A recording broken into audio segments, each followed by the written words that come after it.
जय माता दी। आज मैं आपके समक्ष लेके आई हूँ बहुत सुंदर शिव चर्चा की कथा। शिव चर्चा की कथा में महादेव भोलेनाथ किस प्रकार अपने भक्तों की रक्षा करते हैं, एक भक्त की किस प्रकार रक्षा करते हैं, किस प्रकार उसे बचाते हैं। कथा बहुत सुंदर है, बहुत अनुपम है, सुने आनंद लें। तो सुनिए। एक बार एक गांव में एक परिवार रहता था। परिवार में बेटा और बहू थे और एक बूढ़ी माँ थी। माँ उनकी बड़ी ही शालीन, बड़ी सद्विचार वाली महिला थी। वो सदैव भोलेनाथ की भक्ति करती और भोलेनाथ के जप तप में ही उनका जीवन बीत रहा था। इस प्रकार वो कुछ भी नहीं सोचती, सांसारिक भौतिक साधनों में उनका कोई रुचि ही नहीं था। वो मात्र भगवान की भक्ति में ही लीन रहती। उन्हें कोई फर्क नहीं पड़ता क्या हम पहने हैं, क्या हमें भोजन मिल रहा है और क्या हम कर रहे हैं। उन्हें कोई मान सम्मान और अपमान का कोई फर्क ही नहीं रहता, क्योंकि उनके अंदर संत स्वभाव जो था। अगर संत स्वभाव जब होता है तो कोई भी मनुष्य, कोई भी नारी उतना अहंकार नहीं होता, उसके अंदर घमंड नहीं होता। वो सोचती है कि जाने दो, वो अज्ञान है अगर अगला, तो मुझे अज्ञानता नहीं करनी, मुझे सद्विचार से, सत्संगति से और शांति से जीवन यापन करना चाहिए। इतना अच्छा, इतना सद्विचार था उनके अंदर। इस प्रकार गाड़ी चल रही थी। तो जब बेटे का विवाह हुआ तो बहू जो आई, बहू के अंदर वह भावना ही नहीं थी। वह तो 21वीं सदी जैसी कन्या थी और वो अपना आधुनिकीकरण में ही उसका दिलो दिमाग लगता। भगवान की भक्ति तो जानती ही नहीं थी कि क्या होता है। उसे तो अपना पराया का ध्यान रहता कि सारी चीज़ें हमें चाहिए और कोई ले या अथवा न ले। कोई भूखा हो, प्यासा हो, उसे कोई समस्या नहीं। उसकी सारी मनोवांछित फल उसे मिलना चाहिए, यही उसका स्वभाव था।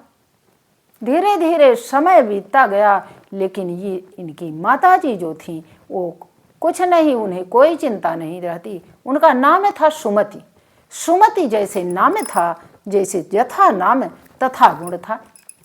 वो सुमति तो थी और सुमति सुंदरमती भी उनकी थी। उनके बेटे का नाम था रामू।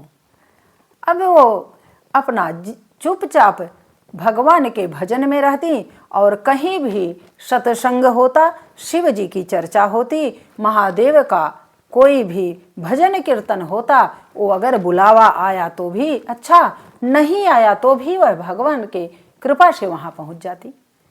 उन्हें ऐसा नहीं लगता कि अगर मुझे बुलाया नहीं गया है तो मेरा अपमान होगा, सम्मान होगा। उन्हें कुछ भी नहीं। भगवान भोलेनाथ की चर्चा हो रही है तो वो सोचती कि हमें तो जाना ही चाहिए, क्योंकि हम तो उनके बंदे हैं, उनके भक्त हैं, उनके जीवात्मा हैं। यही भावना थी उनके अंदर। अब इसी प्रकार उनका भाव था, किंतु उनकी बहू को यह चीज़ें अच्छी नहीं लगती। वह कहती कि दिन भर ये घूमा करती हैं, इन्हें कोई काम धाम नहीं रहता है, दिन भर मैं काम करती हूँ और इन्हें कोई फर्क नहीं पड़ता। वो अपनी सास से सदैव तुलना करती, ये नहीं सोचती कि मैं युवा अवस्था में हूँ, वो वृद्धावस्था में हैं, तो हमारा उनका क्या तुलना है। उन्होंने तो बहुत सारे संघर्ष किए, बहुत सारे दुख झेले, तब यहाँ वो पहुँची हैं। यह उसे जरा सा भी भान नहीं होता और वो रात दिन उन्हीं को कोसती रहती। कुछ दिन तो ऐसे चला, उसके बाद उसके 2 बच्चे भी हो गए। अब बच्चे हो गए तो बच्चे संभालती और जो इनको बन पड़ता सुमति को वो करती, बहू के साथ बच्चों को संभालने में सहयोग करती, हर प्रकार से सहयोग प्रवृत्ति थी। क्योंकि भगवान के जो भक्त होते हैं उनके अंदर अहंकार नहीं होता। वो सोचते हैं कि चलो जैसे गाड़ी चले जीवन की वैसे ही सही है, वैसे ही चला लेते हैं। किंतु जो दुष्ट स्वभाव वाले प्राणी होते हैं उन्हें तो बस अपनी ही पड़ी रहती है। वो सोचते हैं कि जो हम कहें वही सत्य है, वही होना भी चाहिए। यह सबसे बड़ा भ्रम है, ऐसा नहीं सोचना चाहिए। बड़ों का सम्मान करें, छोटों को प्यार दें और सबको स्नेहवत व्यवहार करें, यही मनुष्य जीवन का सबसे बड़ा कर्तव्य है और सबसे बड़ा धर्म भी है। किसी को अपमानित करना, किसी को कटु वचन कहना हमारा कर्तव्य नहीं है, क्योंकि भगवान ने हमें मनुष्य योनि में पैदा किया है, हमें ज्ञान दिया है, विवेक दिया है, बुद्धि दिया है, उसका जरा तो हमें ध्यान करना चाहिए। ऐसा नहीं है कि जो भी आया जिसे बोल दिया। बोलने के पहले अवश्य सोचना चाहिए, किंतु उनकी बहू जो थी वो सोचती नहीं और उन्हें सदैव कटु वचनों से ही उनका स्वागत करती। अब वो बेचारी क्या करती, कुछ नहीं बोलती और उसको नज़रअंदाज कर देती कि चलो ठीक है, जितना दिन चल सकेगा उतना दिन चलाऊंगी, फिर भोलेनाथ तो हमारे है ही हैं। भोलेनाथ को जब सारा जीवन सौंप दिया है तो वही रक्षा करेंगे, हमारा और तो कोई है नहीं इस दुनिया में। बेटा है तो बेटा तो बहू के वश में है, उसे भान ही नहीं है कि माँ के लिए क्या होना चाहिए। अगर हमारे अंदर इतना भी संस्कार नहीं है, इतनी शिष्टता नहीं है कि हम बड़ों के साथ किस प्रकार व्यवहार करें, उनका दुख सुख किस प्रकार हमें जानना चाहिए, तो हमारा मनुष्य होने का कोई तात्पर्य नहीं है। मनुष्य का जो धर्म है, जो कर्तव्य है, उसे जाने, यही सबसे बड़ी मानवता होती है। अब उसका पति वो पति से प्रतिदिन शिकायत करती कि माता जी कुछ नहीं करती हैं, वो सारे काम में हमारा हाथ भी नहीं बटाती हैं, और 1 2 4 बढ़ा करके प्रतिदिन अपने पति से कहती और समस्या बताती कि ये तो फालतू का घूमा करती हैं और कोई काम नहीं करती हैं। जबकि वो माता जी जो थी सुमति जी, वो क्या करती, कहीं जाना होता तो सत्संग और भगवान के चर्चा में ही जाती, अन्यथा वो कहीं नहीं जाती। घर में ही भोलेनाथ का जप करती, तप करती, कीर्तन करती, यही उनका प्रतिदिन का नियम था। किंतु उसे इसका भी नहीं विचार आता कि भगवान की भक्त हैं, इन्हें मैं क्यों तंग करूं, इन्हें मैं क्यों कष्ट दूं, इन्हें कष्ट दूंगी तो कहीं भी भगवान क्षमा नहीं करेगा। किसी जीव को हम अगर कष्ट देते हैं बिना कुछ कहे तो भगवान तो तुरंत आपको उसको फलीभूत तो होना ही होना है, क्योंकि हम किसी को कष्ट देने के अधिकारी नहीं हैं। जो पैदा किया है वही चाहे दुख दे चाहे सुख दे, हमारा उसमें कोई योगदान नहीं होना चाहिए, हमारा कोई उत्तरदायित्व नहीं है। इस प्रकार जीवन चल रहा था। एक दिन तो उनकी बहू ने अति ही कर डाला, कहा कि माता जी को घर से निकाल दीजिए, नहीं तो ऐसा काम नहीं चलेगा, को किसी न किसी बहाने इन्हें घर से दूर कर दीजिए। अब वह बेटा सोच विचार करके उसने सोचा, अगर मैं घर से निकालता हूं तो लोग क्या कहेंगे, गांव नगर के लोग क्या कहेंगे, हमारे रिश्तेदार क्या कहेंगे, हित मित्र क्या कहेंगे। इसीलिए उसने सोचा कि कुछ दिन के लिए यह झंझट हटा देता हूं, और उसके मन में विचार आया कि माँ से कह देता हूं कि जैसे कुंभ लगा हुआ है, तो कुंभ लगा हुआ है या गंगा के तट पे या अयोध्या हो, बनारस हो, प्रयागराज हो, कहीं भी तीर्थ स्थल पर वो सोचता है कि भेज दूं, और तीर्थ स्थल पर वो भेज देता है प्रयागराज। जब प्रयागराज वो माता को कहता है कि 1 महीने का आप कल्पवास करें, आपको भगवान भोलेनाथ की प्राप्ति करें और जप तप करें, आप वृद्धावस्था में माँ इधर उधर यहाँ भटकती हैं वहाँ भटकती हैं, मुझे अच्छा नहीं लगता। अब वो तो सुमति थी, उनके अंदर तो भक्ति का पारावार ही नहीं था। उन्होंने कहा, बहुत अच्छा सोच रहे हो बेटा, मैं बिल्कुल तैयार हूँ। भगवान भोलेनाथ का जप तप करने जाना है तो मैं अवश्य जाऊंगी, चलो मुझे तुम पहुंचा दो। अब उनका पुत्र जो है विचार तो बनाया और उसके बाद उन्हें ले जा करके दो एक कपड़े ले लिए वो झोली झंडी में और ले जा करके उन्हें पहुंचा देता है। और जब पहुंचा देता है भगवान भोलेनाथ की नगरी में ले जाता है, वो काशी नगरी में ले जाता है। जब काशी नगरी में ले जाता है तो वहाँ पर वो रहने लगती हैं। भगवान भोलेनाथ का प्रतिदिन दर्शन करती और भगवान भोलेनाथ का जप तप करती, कीर्तन करती। इसी में उनका समय बीत जा रहा था। बहुत ही अमन चैन से उनका जीवन चल रहा था। अब पुरानी बात थी, तब तो फोन कॉल तो थे नहीं। अब माता जी जब 1 महीना बीत गया, 2 महीना बीत गया, 3 महीना बीत गया, ऐसे ऐसे 1 साल होने को आए, किंतु उनका पुत्र उन्हें लेने नहीं आया।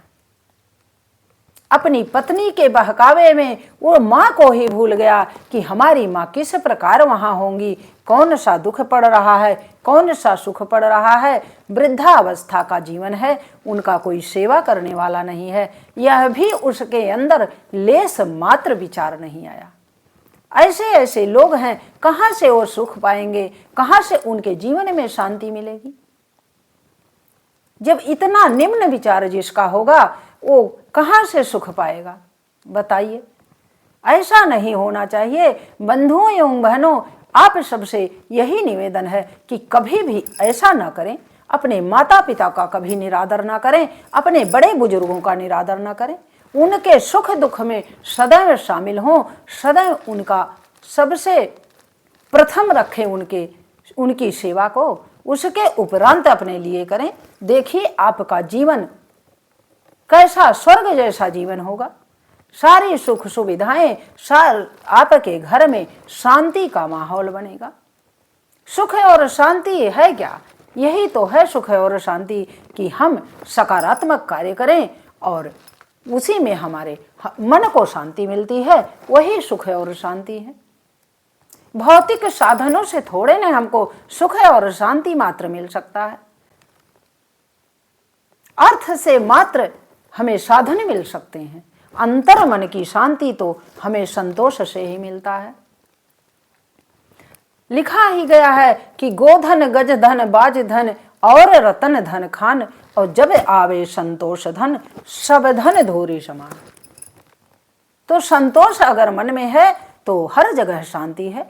तो शांति का प्रतीक बने, अपने अंदर सत्य निष्ठा रखें, सत्संगति करें, सद्भावना रखें, सद विचार करें और सत कार्य स्वयं हो जाएंगे।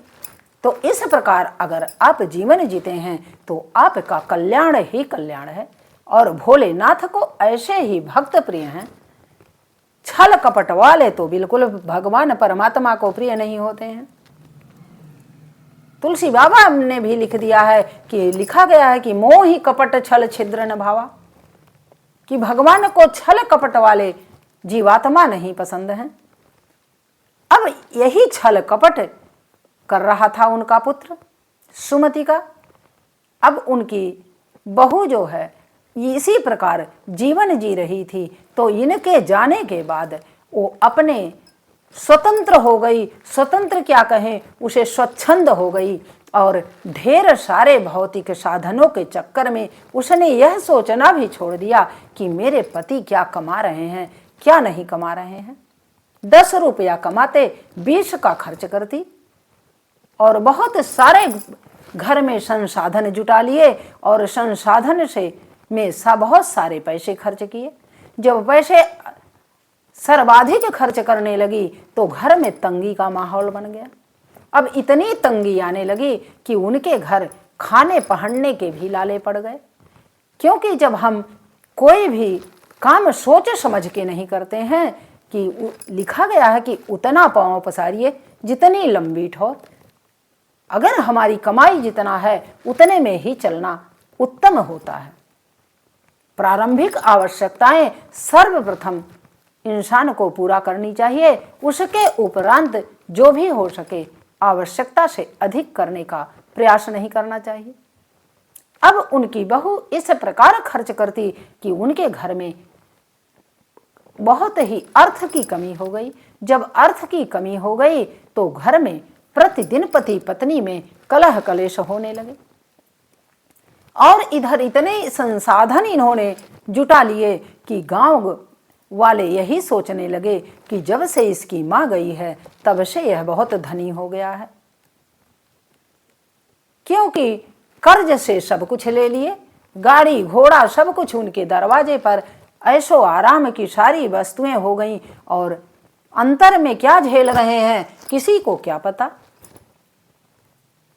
अब इसी प्रकार जीवन चल रहा था, प्रतिदिन कलह कलेश हो रहा था। एक दिन की बात है, पूरे गांव पूरे नगर में ये शोर जब हो गया कि बहुत इसके पास बहुत पैसा कमाया है, तो एक गांव में ही कोई चोर था, उसने सोचा कि अब इसके पास तो सोने चांदी भी बहुत अधिक होंगे, लाओ इसे मैं चुरा लेता हूं और ये करेगा क्या। जब इतना अधिक इसके पास है, इतने सारे ऐशो आराम के साधन हैं, तो मैं इसे चुरा लूंगा। और वह जब ये पति पत्नी कहीं चले जाते हैं, सारा धन अंदर जो भी रखा था, रुपया पैसा सोने चांदी सब उठा ले जाता है चोर। चोर उठा के ले जाता है और इधर 1 वर्ष बीत जाते हैं तो उनकी माता सोचती हैं कि अब मेरा बेटा नहीं लेने आएगा, किंतु मुझे बहुत बच्चे की याद आ रही है, अब मैं क्या करूं, मेरे पोते हैं पोती है, मैं कैसे जाऊं, किस प्रकार जाऊं, मेरा मन नहीं लगता है। हे भोलेनाथ, हमें पहुंचाइए, अपने गृहस्थी में अपने बच्चों के पास जाके आपका भजन करूंगी, आपका तप करूंगी, आपका जप करूंगी, क्योंकि अब यहाँ रहना उचित नहीं है, क्योंकि ना मेरे पैर में शक्ति है ना मेरे हाथ में शक्ति है, उतना मैं नहीं चल पाती हूँ, इसलिए अपने घर में ही रहना सर्वोत्तम है।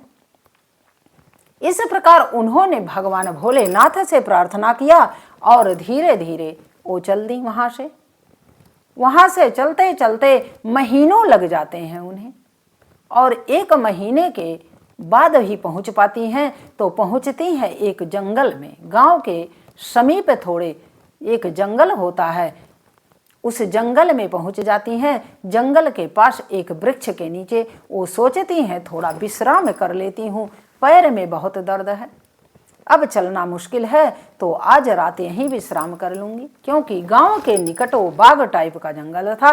उन्होंने सोचा कोई बात नहीं, यहाँ पर तो लोगों का आना जाना है, कोई समस्या नहीं है, कल तो शाम तक पहुंच ही जाऊंगी किसी भी तरह।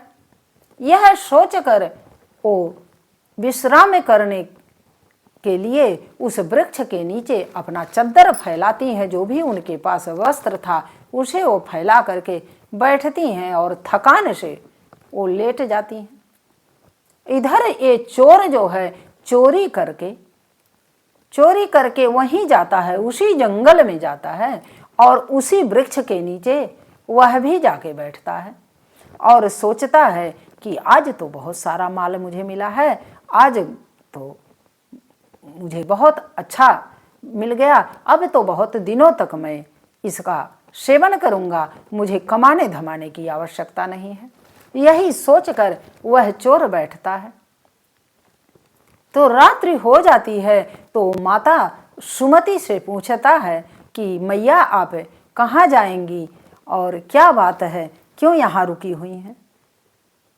सुमति माता ने कहा कि मैं जाऊंगी, यहीं पास ही मेरा गांव है और मेरा बेटा रामू है, वही उसी गांव में रहता है। गांव नगर का नाम वो बताती हैं और कहती हैं कि वहीं पे मुझे जाना है, अब सुबह जाऊंगी, आज रात्रि में तो पहुंच नहीं पाऊंगी क्योंकि बड़ी दूर है। जब वो चोर सुनता है कि रामू के घर जाना है और थोड़ी दूर पे गांव है, तो उसे संशय होता है कि उसी के घर तो मैंने चोरी किया है, किंतु वह कुछ बोलता नहीं, बताएगा क्यों।